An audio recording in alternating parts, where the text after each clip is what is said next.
Well, now let me tell you about Rudolph. It all started a couple of years before the big snow. It was springtime, and Santa's lead reindeer, Donner, had just become a proud papa. And so time passes. Christmas comes and goes on schedule, and soon it is April.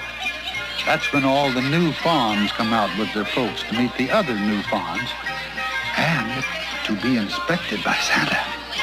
Ah, youth. Meanwhile, the elves are bustling with activity. Christmas is over, but they still keep busy with lessons and elf improvement. Oh, where was I? Their last chance. Not quite. You see, ever since Rudolph left them, Hermie and Yukon Cornelius had been trying to find their friend.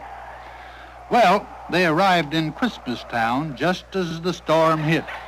And it was a good thing that I sent them right out after Rudolph.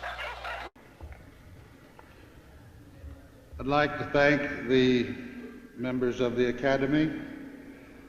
Especially want to thank Willie Weiler, Gregory Peck, and Cy Bartlett and Jim Webb for the nice words they wrote,